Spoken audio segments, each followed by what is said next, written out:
You know, we hear it all the time. Electrification is the key to our energy independence. The thinking's pretty simple, right? Get an electric car and poof, you're free from the crazy world of global oil prices.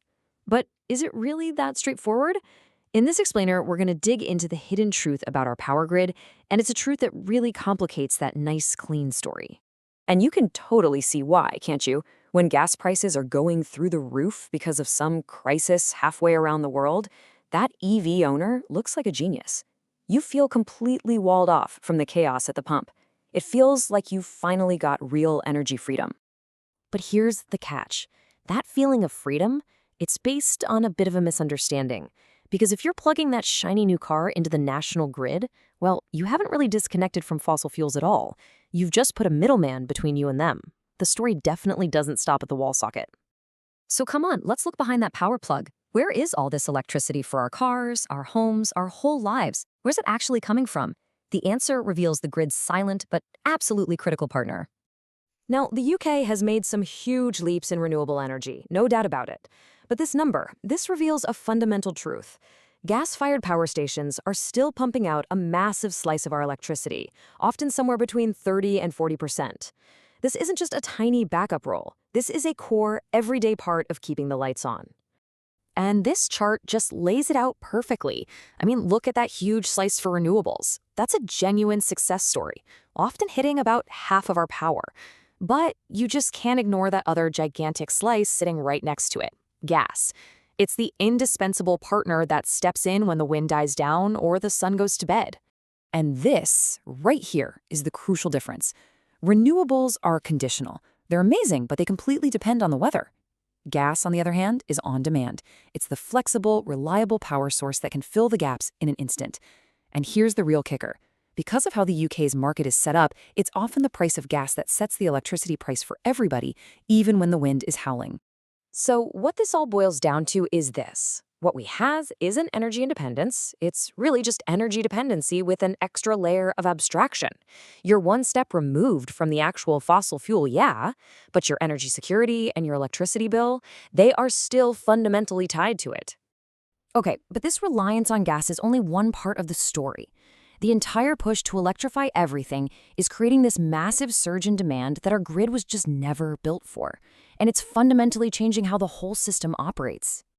It's honestly a perfect storm of new demand. I mean, think about it. We're not just talking about adding millions of EVs. We're also swapping out gas boilers for electric heat pumps. We're pushing whole industries to go electric. And we're powering this ever-growing world of data centers. All of these things are pulling huge amounts of power from the exact same system, often at the exact same time. Now, the standard answer you'll hear to all this is technology. We're told that smart charging and these clever new tariffs will just spread all this new demand out. Push it into the middle of the night and solve the problem. And on a small scale, sure, that makes sense. But here is the flaw in that logic. Shifting demand is not the same as solving demand. A smart grid can delay when you use the energy, but it can't magically reduce how much you need. Every single car still needs to be fully charged. Every single home still needs to be kept warm. All that energy has to come from somewhere.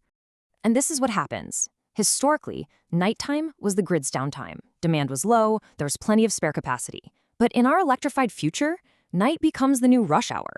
It's when millions of cars are plugging in and electric heat pumps are working overtime as the temperature drops. The quiet grid is basically becoming a thing of the past. And this brings us to the real danger that's kind of lurking inside this new system. It's not just about having high demand.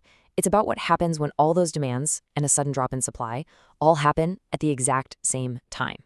The fancy term for this is demand synchronization risk. It sounds complicated, but the idea is actually pretty simple.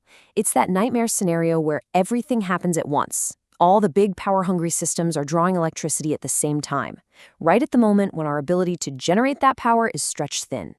So let me just walk you through what that perfect storm actually looks like. Picture this. It's a bitterly cold winter evening. First, that cold snap sends demand for electric heating through the roof. Second, a big high-pressure system sits over the country, and the wind just stops. Wind power drops to almost nothing. Third, it's nighttime, so solar power is obviously already at zero.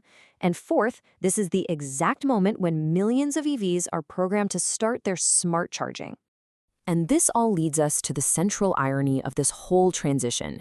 In our quest to move away from fossil fuels and build this new electric world powered by renewables, we are creating a system that is more and more dependent on something we have absolutely zero control over, the weather. So what's the answer?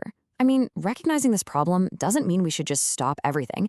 It means we have to start designing our energy system for the world as it actually is, with a serious focus on resilience. And let's be crystal clear about this. This is not an argument against renewables or against electric cars. We need both.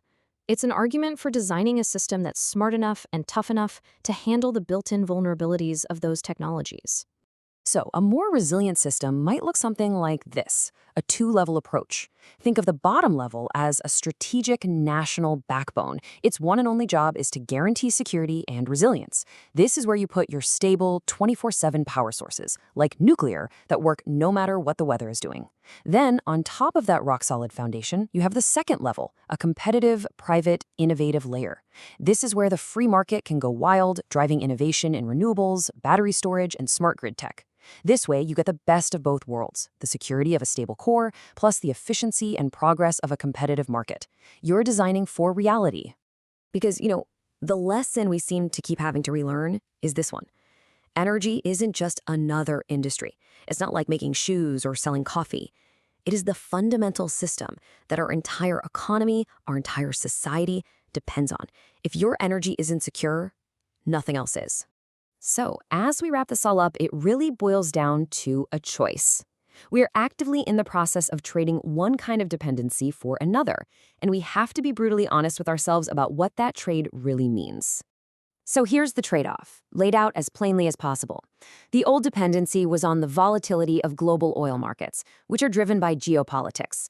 The new dependency is on the total unpredictability of the weather, which is controlled by absolutely no one. The big question is, are we building a system that's actually tough enough to handle that new reality? Because until we have a real answer to that question, we run the risk of creating a future where our energy security, our economy, and even our ability to just heat our homes and charge our cars, all of it rests on a simple prayer. Please let the wind keep blowing.